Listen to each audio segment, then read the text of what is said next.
शनि देव को क्यों मिला पिता सूर्य से ज्यादा प्रतापी होने का वरदान? तो आइए पढ़ते हैं पापों से मुक्ति दिलाने वाली कथा के बारे में। राधे राधे भक्तों, बहुत बहुत स्वागत है आपका हमारे चैनल भक्ति का सार में। सूर्य पुत्र भगवान शनि को न्याय और कर्मों का देवता माना जाता है। 9 ग्रहों में सबसे क्रूर और गुस्सैल इन्हें माना गया है, लेकिन ऐसा हर किसी के साथ नहीं होता।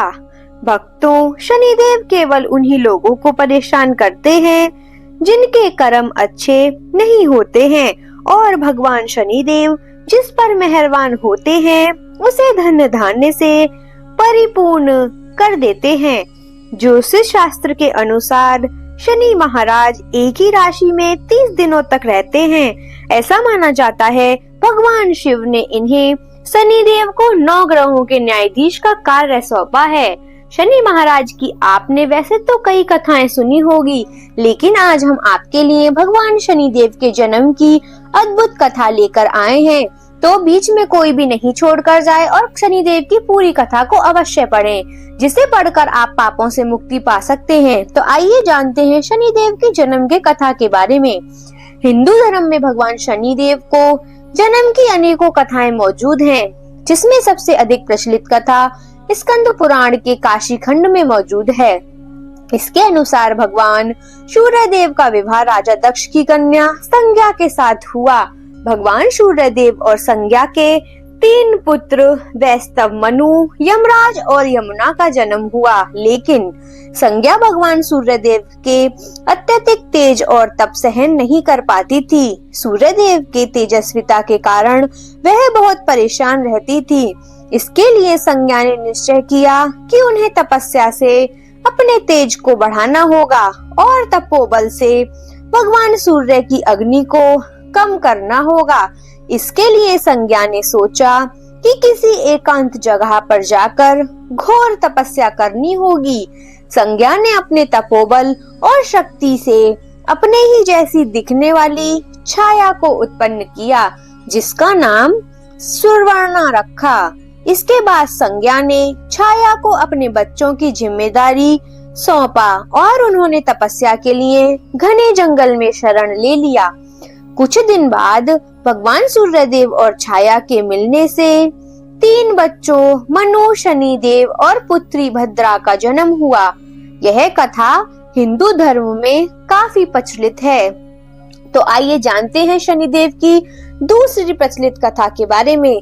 वही भगवान शनिदेव के जन्म की स्कंद काशी पुराण में एक और कथा मौजूद है, जिसके अनुसार कश्यप मुनि के वंशज भगवान सूर्य नारायण की पत्नी छाया ने संतान की प्राप्ति के लिए घोर तपस्या के जरिए भगवान शिव से संतान प्राप्ति का वर मांगा। भगवान शिव के फल से ज्येष्ठ की अमावस्या में भगवान शनिदेव का जन्म हुआ। सूर्य के तेज और तप के कारण शनिदेव का रंग काला हो गया, लेकिन माता की घोर तपस्या के कारण शनि महाराज में अपार शक्तियों का समावेश हो गया। ऐसे मिला था शनिदेव को 9 ग्रहों के स्वामी का वरदान। कहा जाता है कि एक बार भगवान सूर्यदेव पत्नी छाया से मिलने आए। सूर्यदेव के तप और तेज के कारण शनिदेव महाराज ने अपनी आंखें बंद कर ली और वह उन्हें देख नहीं पाए। भगवान शनि के वर्ण को देख सूर्यदेव ने पत्नी छाया को संदेह व्यक्त किया और कहा कि यह मेरा पुत्र नहीं हो सकता। इसके चलते शनिदेव के मन में सूर्य के प्रति शत्रुवत भाव पैदा हो गया। इसके बाद शनिदेव महाराज ने भगवान शिव की कड़ी तपस्या की। भगवान शिव ने शनि की कड़ी तपस्या से प्रसन्न होकर वरदान मांगने को कहा, जिस पर शनिदेव ने भगवान शिव से कहा कि सूर्यदेव उनकी माता को प्रताड़ित और अनादर करते हैं। उनसे उनकी माता को हमेशा अपमानित होना पड़ता है। उन्होंने सूर्य से अधिक शक्तिशाली और पूजनीय होने का वरदान मांगा। इस पर भगवान शिव ने शनिदेव को वरदान दिया कि वह 9 ग्रहों के स्वामी होंगे, यानी उन्हें सबसे श्रेष्ठ स्थान की प्राप्ति होगी। इसके कारण ही सिर्फ मानव जाति ही नहीं बल्कि देवता, असुर, गंधर्व, नाग और जगत का हर प्राणी जाति उनसे भयभीत होगा।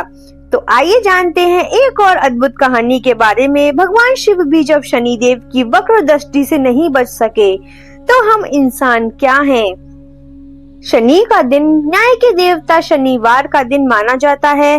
मान्यता है कि शनिदेव जिस पर भी कुपित दृष्टि डाल देते हैं उसके जीवन का बुरा वक्त शुरू हो जाता है। शनिदेव की वक्र दृष्टि से इस ब्रह्मांड के रचयिता भगवान भोलेनाथ भी नहीं बच सके थे। तो आइए जानते हैं इसको लेकर प्रचलित पौराणिक कथा के बारे में। न्याय के देवता कहलाने वाले शनिदेव को प्रसन्न करने के लिए शनिवार को उनकी खास तौर पर पूजा अर्चना की जाती है। दरअसल शनिवार का दिन शनि देवता को समर्पित माना जाता है। कहते हैं कि शनि देवता की वक्र दृष्टि से इंसान तो क्या सृष्टि के रचयिता भी नहीं बच सकते हैं। प्रकृति के संचालन के लिए उन्हें भी प्रकृति के नियमों का पालन करना होता है। पौराणिक कथाओं के अनुसार शनिदेव की वक्र दृष्टि से भोलेनाथ भी नहीं बच सके थे। शनिदेव अगर किसी पर प्रसन्न हो जाते हैं तो व्यक्ति का जीवन धन्य धान्य से परिपूर्ण हो जाता है। वहीं अगर शनिदेव किसी पर कुपित हो जाएं तो उसके जीवन में दुर्दिन शुरू हो जाता है। ये है पौराणिक कथा। भगवान भोलेनाथ पर शनिदेव की वक्र दृष्टि को लेकर एक पौराणिक कथा प्रचलित है। कथा के अनुसार एक बार शनिदेव अपने आराध्य भोलेनाथ के दर्शन के लिए कैलाश पर्वत पर पहुंचे थे। उन्होंने भगवान भोले को प्रणाम कर पहले उनसे आशीर्वाद लिया। फिर शनिदेव ने भगवान शिव को विनम्र भाव से बताया कि कल आपकी राशि में मेरी वक्र दृष्टि पड़ने वाली है। इस पर भोलेनाथ आश्चर्यचकित हुए और पूछा कि कितने वक्त के लिए शनिदेव की दृष्टि उनकी राशि में रहेगी। इस पर शनिदेव ने 1.25 पहर तक ऐसा रहने की बात कही। शनिदेव की बात सुनकर भगवान भोलेनाथ उनकी कुदृष्टि से बचने का उपाय सोचने लगे और अगले दिन वे कैलाश पर्वत से पृथ्वी पर आ गए। इस दौरान उन्होंने वक्र दृष्टि से बचने के लिए हाथी का रूप धर लिया। सूर्यास्त के बाद जब वक्र दृष्टि का पहर बीत गया तो शिव जी दोबारा अपने वास्तविक रूप में आ गए और प्रसन्न होकर कैलाश पर्वत पर लौट आए। तो आशा है भक्तों आपको यह कथा कहानी आपके काम की होगी और आपको पसंद आई होगी। अगर हाँ तो हमारे चैनल को लाइक करें और इसी तरह की कहानी कथा त्योहारों और पर्वों की जानकारी के लिए हमारे चैनल को सब्सक्राइब करें। इसी तरह की वीडियोस हम आपके लिए रोज सुबह अपलोड करते हैं, तो वीडियोस को पूरा अवश्य देखें और अपने परिवारजनों के साथ साझा करें। तो इसी तरह की वीडियो के साथ हम आपको कल सुबह मिलते हैं। राधे राधे भक्तों, जय माता दी। शनिदेव की कृपा आप सब पर बनी रहे। आपका दिन मंगलमय और शुभ हो।